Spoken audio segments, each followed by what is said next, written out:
So you want to become a better fly half in rugby. Now you've clicked on the right video because today I'm going to be going through a bunch of different pieces of advice and a few tips I've got written down on this piece of paper that I'm hopefully going to be able to share with you, and it's going to make a meaningful impact on your game. Now my name's Hassan. I've made this series on YouTube to help players in rugby, and I've made a video on every single position and how you can improve your own game by taking on board some of the tips that I share. So hopefully this video helps you guys who are watching this video, and with that being said, let's get straight into it. So the first thing that I've got on my list for tips for fly halves is making sure that you play flat.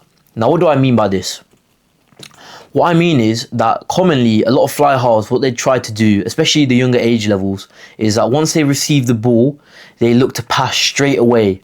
Now this is a bit of an issue as it creates a lot of predictability within your attacking play and your distribution style, and the smart defensive players in the opposition might be able to read what you're doing, and it makes it very predictable, and it makes the lives of the players receiving the ball, typically the centres, a lot harder as they have a lot less space to react due to the defenders just running straight at them and not creating a lot of time for them to play with the ball in hand.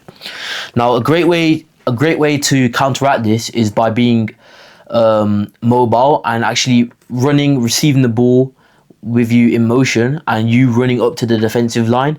And if you're able to draw in a player who is looking to make a tackle on you and then make the pass and then distribute the ball, it's going to give you guys a lot more time to penetrate the defensive line, and hopefully there'll be an overlap that becomes apparent due to the fact that you've drawn in a player and now there's one less player in the defensive line looking to run onto the centres.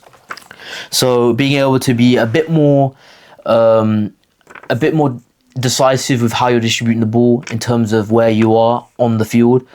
Don't, sit back 10 yards and make it harder for the scrum half to distribute the ball to you, but also harder for the players receiving the ball off of you. If you're able to be dynamic, making a run up to the defensive line first, then passing the ball, it's going to make it a lot easier for your team to actually make meaningful attacking plays. And now moving on to the next thing I have is good game management. Now what do I mean by this?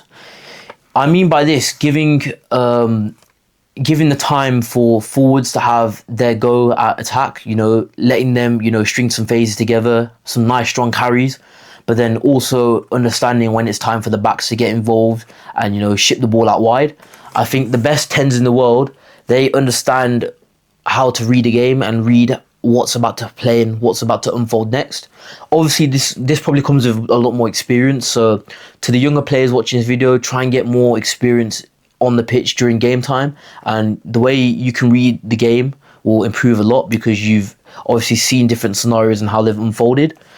And alongside that as well, I'd say try and watch a lot of rugby as well. Try and watch and see what the best the best fly halves in the world are doing, because if you can see and understand what they're doing and why they do it, and then you can go back to your own level of rugby and apply it to that, it's going to make your game a lot more effective, and the way you play will be to a much higher level.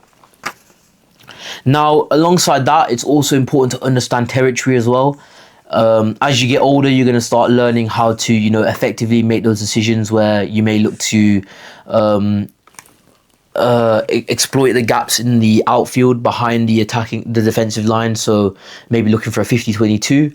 And if you're able to effectively have good game management and be able to read the game well, you'll be able to exploit those gaps in the defensive line and hopefully create some really good attacking opportunities for your team. Now the next thing I have written down is having a short memory and not being afraid to make any mistakes. If you look at the best fly halves in the world, and I'm going to use Finn Russell as an example, he is probably one of the most fearless fly halves out there, and he is not afraid to make a mistake on the field, and he plays at the highest level. He's represented Scotland and he's represented the British and Irish Lions, and the fact that he's so fearless in the way he plays means he's able to create these really magical moments where he's making a really effective punt kick across the field for a winger to receive, or he's able to create some magic within the field with his passing. He's not afraid of misdirecting his kicks, or he's not afraid of getting intercepted by the opposition. He just goes for it. And I feel like a lot more of the fly halves out there should play like this, because not only does it create opportunity, but I think it builds character as well. Because if you're able to, you know, almost act like a goldfish and just forget instantly, you're going to be a lot less fearless, and you're going to be looking to create more and more opportunities. And that's going to make your team a lot more of a threat when it comes to attack. Now, the next thing I have wrote down is being vocal. As a 10, you're going to conduct the speed of play and conduct the tempo of how your team plays as well, because you're the one who's going to be doing majority of the distribution out in the open field. And along with that, you need to have a great voice. You need to communicate what you're trying to set up. If you are looking to execute a certain play, let your players know what's going on. Use your voice and really be a leader, especially in that back line. Be a leader, because if you're able to communicate well and make sure that your teammates are on a good level of understanding the same way you are, you're all going to flow really well. And what you're trying to achieve, which is a common goal of obviously scoring tries and executing certain plays, if you're able to communicate that well with your teammates, then it's going to make everyone's life a lot easier and hopefully lead to more successive games for you as a team. And then the last thing I want to talk about in today's video is kicking. Now, obviously a fly half is more or less usually the goal kicker who's taking the conversions and taking the free kicks for goal, and you want to be clinical when it comes to this, because those are extra points. And all of us have seen rugby games where, you know, it comes down to a matter of a few points, and you don't want to be thinking at the end of a game, what if I made that kick? What if, you know, I was able to get the ball through the post?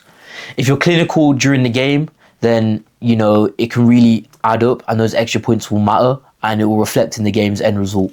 Now, obviously, this isn't going to be something that happens overnight where you're able to kick 9 balls out of 10 through the post. You got to put the hours in and put a lot of practice in during training. More times than not, you're going to not have a lot of opportunity during your actual training session.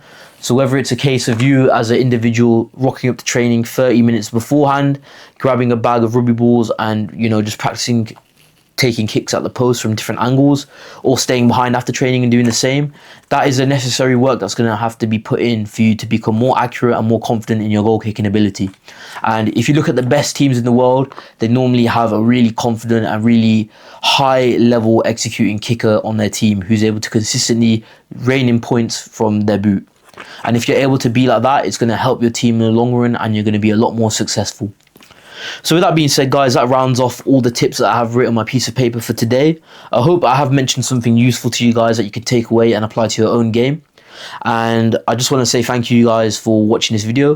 If you found it useful, please do leave a thumbs up, as it lets me know that I've done a good job. And I just want to say thank you very much for watching once again, and I hope you guys have a great rest of your day. Thank you.